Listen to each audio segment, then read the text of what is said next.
So guys, जैसा कि हमने पिछले एपिसोड में देखा कि ब्लड सोर्ड एल्डर ने एल्डर लुओ से कहा था कि तुम मुझे लेजेंडरी सोर्ड आइस फ्रोस्ट को कंट्रोल करना सिखा दो तो मैं आइस फ्रोस्ट लेकर यहाँ से चला जाऊंगा। उसके बाद तुम आइस डोमेन की सील को ठीक करके आइस सिटी को बचा सकते हो। अगर तुमने ऐसा नहीं किया तो आइस डोमेन की सील पूरी तरह टूट जाएगी, जिससे आइस सिटी और तुम्हारी फैमिली की प्रिंसेस मारी जाएगी। लेकिन एल्डर लुओ ने उसे आइस फ्रोस्ट सोर्ड देने से मना कर दिया था। वो 9 आइस ड्रैगन से उस पर अटैक कर रहे थे, लेकिन वो सारे अटैक से बच गया था। दोनों अपने लेजेंडरी सोर्ड लेकर फाइट करने लग गए थे। उसके बाद बहुत सारी ice demon birds ice domain से ट्रेजर ग्राउंड में आ गई थी। लू यांग अपनी लेजेंडरी सोर्ड ताओशिन की मदद से उन्हें मार रहा था। तभी आइस एम्ब्रर का स्टेचू एक्टिवेट हो गया था। फिर अब हम देखते हैं कि आइस एम्ब्रर स्टेचू में से एनर्जी रिलीज होती है, जिससे वो आइस बर्ड्स मरने लगती है। लू यांग और शुयान भी उन बर्ड्स को मारने लगते हैं, जिस वजह से सारे बर्ड्स डरकर उस पोर्टल की मदद से वापस आइस डोमेन में चली जाती है। फिर हम आइस डोमेन के अंदर लॉन्गेविटी पॉन्ड का सीन देखते हैं, जहाँ 2 जायंट डीमन बिस्ट थे, एक आइस डीमन स्नेक और आइस डीमन बुल। एक बर्ड उनके पास आती है, वो बताती है कि यहाँ 2 स्वॉर्ड किंग्स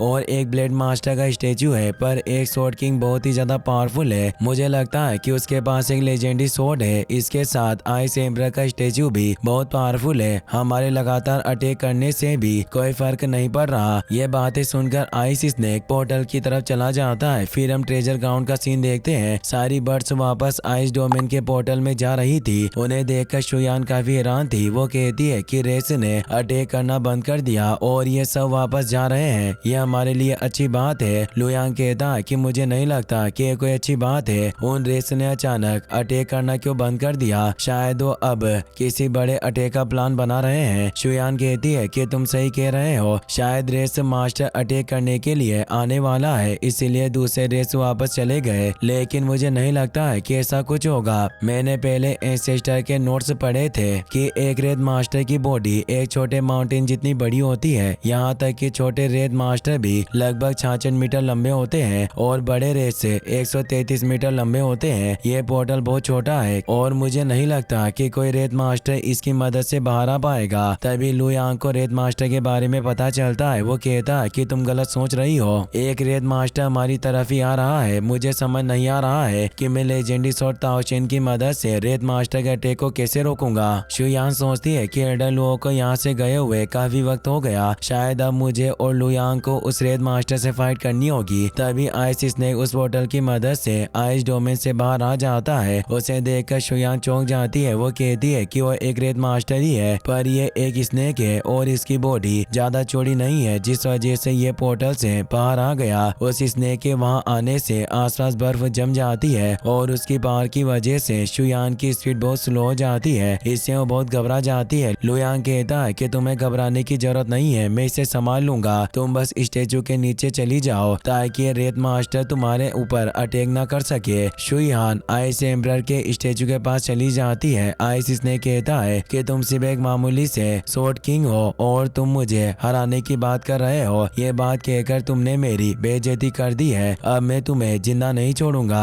वैसे तुम्हारे हाथ में वो स्वॉर्ड है, वो पावरफुल लग रही है। क्या ये कोई लेजेंडरी स्वॉर्ड है? लुयांग कहता है कि मेरे पास एक लेजेंडरी स्वॉर्ड है, इसीलिए तुम्हें हार मान लेनी चाहिए, क्योंकि ये लेजेंडरी स्वॉर्ड तुम जैसे रेड मास्टर को मारने के लिए फेमस है। इसने कहता है कि तुम्हारी लेजेंडरी स्वॉर्ड बहुत पावरफुल है, पर तुम बहुत ही ज्यादा कमजोर हो। तुम सोच रहे हो कि तुम मुझे हरा सकते हो, मगर ऐसा करना तुम्हारे बस की बात नहीं है। इसके अलावा तुम्हारे पास लेजेंडरी स्वॉर्ड आइस फ्रोस्ट नहीं है, तो तुम मुझे कभी नहीं हरा पाओगे, क्योंकि आइस फ्रोस्ट इकलौती ऐसी स्वॉर्ड है जिसके अटैक से मेरी बॉडी को ज्यादा नुकसान होता है, वरना किसी दूसरे लेजेंडरी स्वॉर्ड से हुए घाव को लॉन्गेविटी पॉन्ड जल्दी से ठीक कर देता है। इसका मतलब यह है कि तुम अपनी इस लेजेंडरी स्वॉर्ड से मुझे नहीं हरा पाओगे और इसके अटैक से मुझे ज्यादा नुकसान नहीं होगा। आइस स्नेक पूरी तरह पोर्टल से बाहर आ जाता है। वो कहता है कि तुम दोनों अभी बहुत छोटे हो, पर फिर भी इतनी कम उम्र में तुम दोनों स्वॉर्ड किंग बन गए। इसका मतलब तुम ह्यूमन मार्शल आर्ट्स के लिए हेवनली चाइल्ड हो। तुम्हारे इस टैलेंट को देखकर मुझे बहुत अच्छा लगा और अब तुम्हें मारने में भी मुझे बहुत मजा आएगा।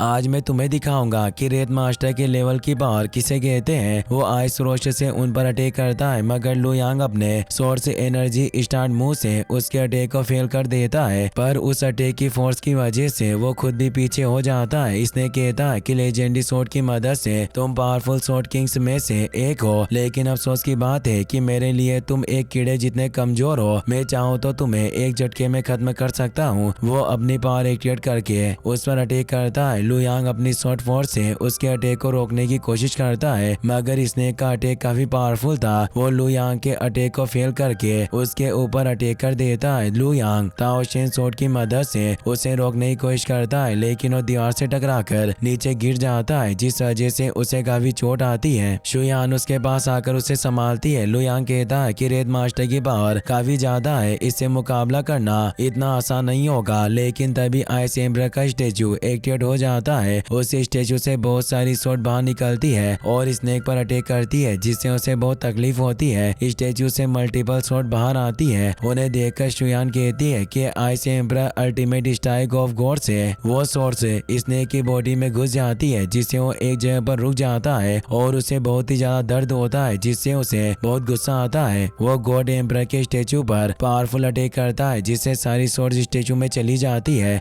स्नेक लू यांग पर अटैक भी कर देता है। वो अपनी ताओशेन स्वॉर्ड की मदद से उसके अटैक को रोकने की कोशिश करता है, जिससे उसे बहुत तकलीफ होती है। वो कहता है कि बहुत ही ज्यादा पावरफुल है, मैं इसे नहीं रोक पाऊंगा। फिर हम एल्डर लुओ को ब्लड स्वॉर्ड एल्डर से फाइट करते हुए देखते हैं। वो अपने लेजेंडरी स्वॉर्ड आइस फ्रॉस्ट से उस पर अटैक करते हैं। ब्लड स्वॉर्ड एल्डर अपनी ब्लड गोल्ड स्वॉर्ड से उनके अटैक को रोक देता है, जिससे वहाँ बहुत एनर्जी रिलीज होती है, जिसकी वजह से आसपास के घर हिलने लगते हैं। एल्डर लुओ को पता चल जाता है कि रेड मास्टर आइस डोमेन से बाहर आ गया। वो सोचते हैं कि यह बहुत बुरा हुआ। रेड मास्टर उस पोर्टल की मदद से आइस डोमेन से बाहर आ गया है। शायद वो आइस एम्बर के स्टेचू पर अटैक भी कर रहा है। अगर वो इसी तरह लगातार अटैक करता रहा तो स्टेचू ज्यादा देर तक नहीं टिक पाएगा। मुझे जल्दी वहाँ जाना होगा, वरना शुयान की जान खतरे में पड़ सकती है। ब्लड स्वॉर्ड एल्डर लुओ को दूर कर देता है और हंसने लगता है। वो कहता है कि मुझे लगता है कि कुछ ही वक्त में आइस डोमेन की सील टूटने वाली है। जैसे ही वो सील टूटेगी, आइस डोमेन से बहुत सारे रेस बाहर आएंगे और तुम्हारी लुओ फैमिली की प्रिंसेस उनका सामना नहीं कर पाएगा। शायद आज उसकी जिंदगी का आखिरी दिन है। अगर तुम उसे जिंदा बचाना चाहते हो तो मुझे बताओ कि आइस फ्रॉस्ट को कैसे कंट्रोल किया जाता है, ताकि मैं आइस फ्रॉस्ट लेकर यहाँ से चला जाऊँ और तुम शुयान को बचा सको। लेकिन Elder Luo legendary sword ice Frost देने से मना कर देते हैं और उससे फाइट करने लगते हैं। इसी के साथ ये एपिसोड यहीं पर खत्म हो जाता है।